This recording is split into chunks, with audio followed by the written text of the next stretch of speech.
nevertheless, packages are being routed through Louisville to go all over the world, and it is one of the key locations that are delivering vaccine all over the country over the last 24 hours.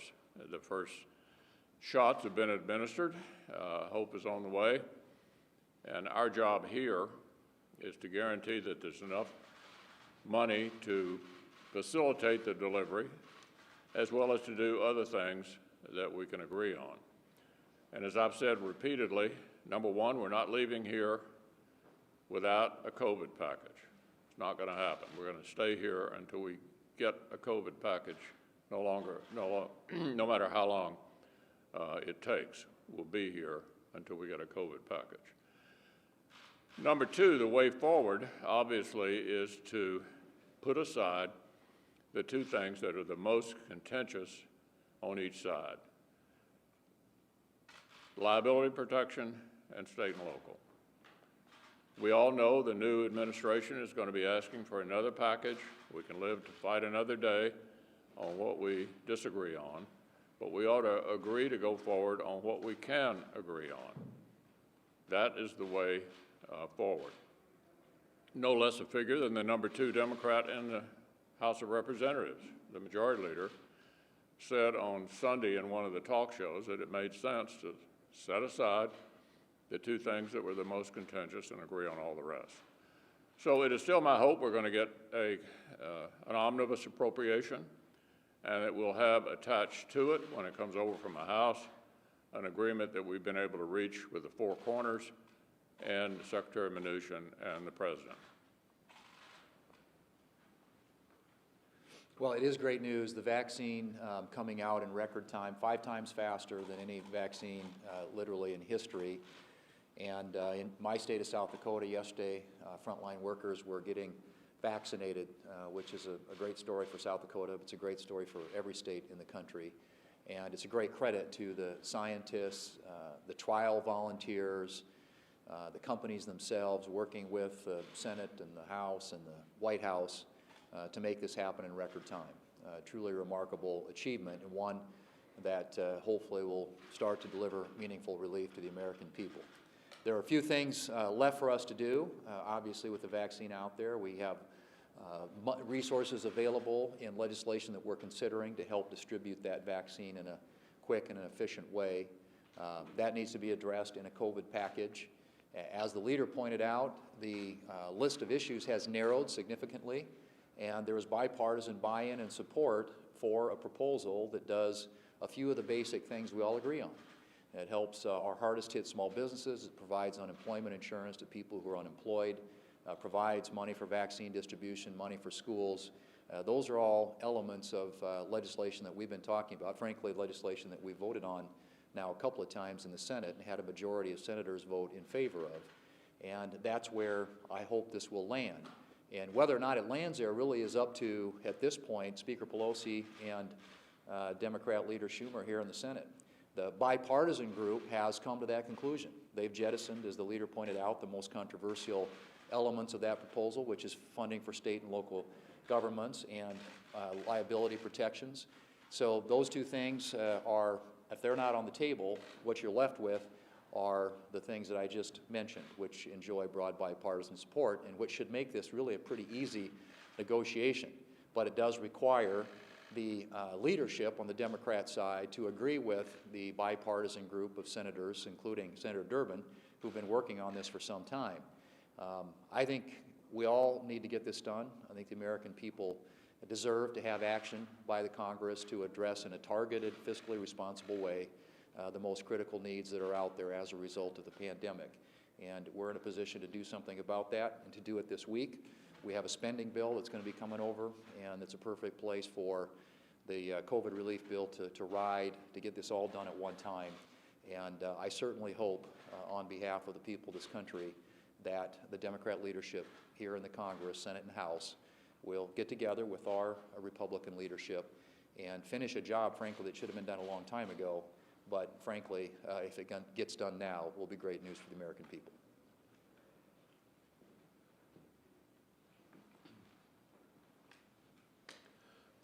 Well, people all across this country are receiving today the shot against coronavirus. The vaccine has arrived, and I will tell you, from the point of being a Christmas gift to the American people, you could hope for no better for the year 2020. It truly is remarkable. 3 million doses sent out yesterday, 636 locations, 5 spots in Wyoming. It is working, and it is a front page story in every newspaper in America. You open a newspaper and you see someone getting the shot, the vaccine for coronavirus. It is also a sign of incredible American ingenuity. The efforts made by scientists, by companies, by researchers to get this developed and then distributed all across America. I've talked to healthcare providers in Wyoming and across the country this weekend. There is a huge sigh of relief as they look forward to receiving the shot, the medicine, because it will provide relief for them, the doctors, the nurses, the therapists, and the other, as well as the most vulnerable. When I think of this as being a doctor in terms of how important is this, what kind of a breakthrough is it, it is similar to insulin, to penicillin, and certainly as safe and effective as the polio vaccine. It is exactly what we need to get America back on track in terms of our economy, in terms of kids back to school, and putting the disease behind us. So what have the Democrats been doing? They have continued to block us every step along the line. And just in the last couple of weeks, both Speaker Pelosi and Senator Durbin have admitted that they've held up relief for political purposes. They've held up coronavirus relief for political purposes because of the election, and allowed the American people to continue in isolation and suffering and hardships because they had a political agenda. They have blocked our efforts as Republicans 40 different times. It is time for the political games to be over. We need a solution. The American people are depending upon all of us. From a standpoint of good news, you may have seen some of the polls that show more people, as they learn more about the vaccine, are much more willing to get the vaccine. And I saw that former Presidents Clinton and Obama and Bush have all said that they would get the vaccine and do it publicly to show that it is safe and that they trust the entire vaccine. And to that, as a doctor, I would say, sign me up as well. Well, on the recovery from the pandemic front, which obviously is going to take some time now before we get there, but the National Institute of Health today announced the first home test to come through the Shark Tank process. They'll be producing about 100,000 of those a day in January, 250,000 a day by the end of February. Tests could be taken at home. I think over 800 applications of various kinds on testing were made at NIH to become partners in the Shark Tank. About 24 of those have now been in production. Many of them were point-of-service tests that have been happening at campuses and other places. This is the first at-home test. And so if people work to be sure they continue to be safe while they or others in their house are waiting for the vaccine, that'll be important. And on the vaccine front, not only did another good report today from Moderna as we go toward hopefully the approval of that later this week, but I was in a conference call last week with the people running that program. They were saying 20 million people will have their vaccines done by the end of December, 100 million by the end of March. And I asked specifically the question, do you mean 100 people will have had both shots they need, 100 million, by the end of March? And the answer was yes. That many people will be through this process, should be able to fully engage in society, at least safely for them and others therewith. On Friday, the government just bought another 100 million doses of the Moderna vaccine that, again, hopefully will be approved this week and will be added to the 100 million that we had previously contracted for. So over the weekend, we had a football game. I don't know if you caught that, Todd, but the United States Military Academy did defeat the United States Naval Academy 15-0 total shutout at Mikey Stadium. So again, we want to thank not only the cadets and midshipmen, but all of those that step forward to wear our nation's uniform. So not only is the Army a winner, but also the American people right now as we see the distribution of vaccinations across our great United States. And this is a tremendous success thus far with Operation Warp Speed. And I really want to give those that have been in charge of this program, all of those that have put the research and development into it, those that are working on the logistical side to make sure our states are receiving the vaccines, I want to say thank you to all of them for their great efforts to make sure that we are protecting the American people. So we are very concerned about that. Iowa is excited about their receipt of the vaccinations. They will go ahead and distribute those to, of course, those hospital and healthcare workers and those that are most vulnerable. They will start receiving those. But beyond that, beyond Operation Warp Speed, as a number of my colleagues had mentioned, we need COVID relief. Okay, so not only do we need to fund the vaccinations and the process of distribution, we also need to make sure that we are supporting our American businesses, industry, our individuals, our healthcare systems. I could go on all day. And again, we don't want this to be political at this point. We just need relief. Iowa restaurants are wondering, are we going to be here? Are we going to be here in another week or so? Relief is needed. So I am encouraging, again, everyone to come together. Let's wrap this up. We need to get it done by the end of the year and make sure that everyone sees the relief that's necessary to support our economy.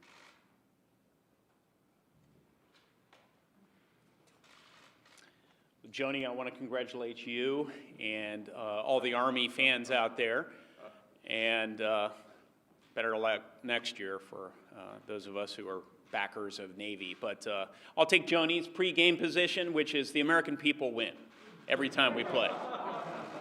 It's a win for the American people. It's really not about who wins and loses. Thank you for recognizing that last week. Clearly, a win for the American people has been this rapid development and approval of Pfizer's coronavirus vaccine, something to be celebrated. It's really a testament to the ingenuity and determination of the American people that we're able to get this developed and approved in such rapid fashion, and also a testament to Operation Warp Speed. This would not have happened but for Operation Warp Speed. We're now at a point where just yesterday there was vaccine delivered to a hospital in Indiana so that our high-risk healthcare, hardworking personnel on the front lines would have access to this groundbreaking, game-changing vaccine. And in the coming week, we're going to see this vaccine distributed to 50 additional hospitals around the state of Indiana so that our health care workers can be protected as we continue to do everything we can to control the symptoms of and to contain this deadly virus. The ball is sort of in our court now in Congress. The researchers have done their work.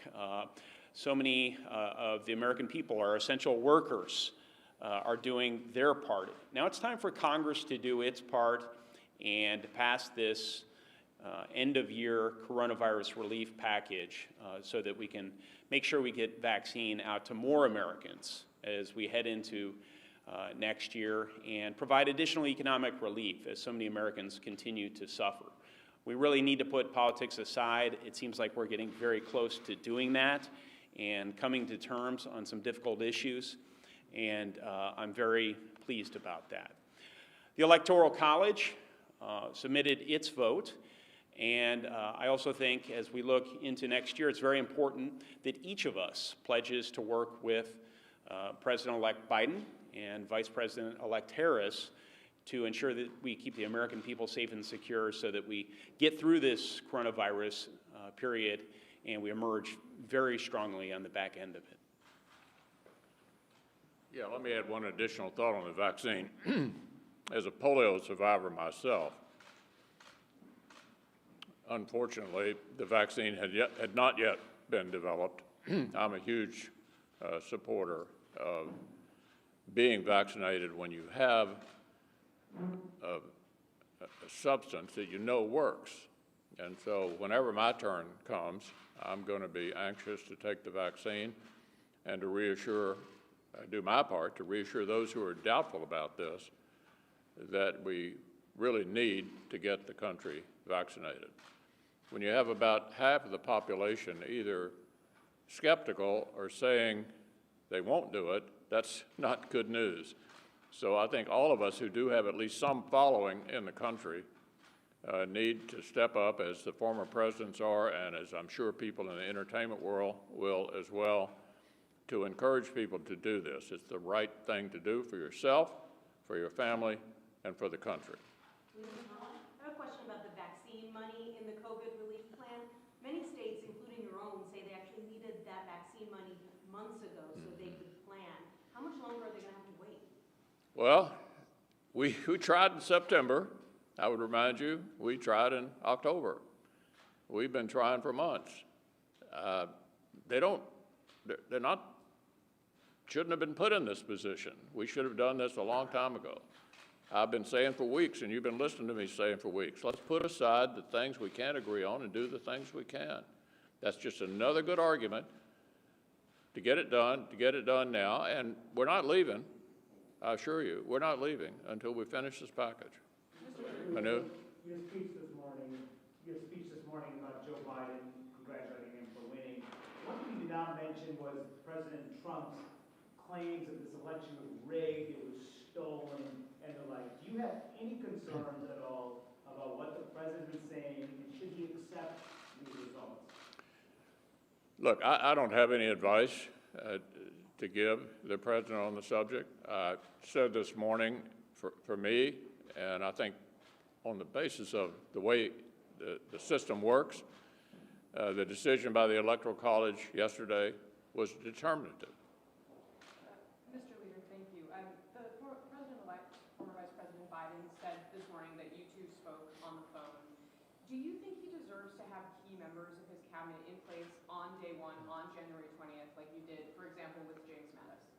Well, look, our first job here is to try to finish up this session with this administration, and we'll have plenty of time to talk about the way forward.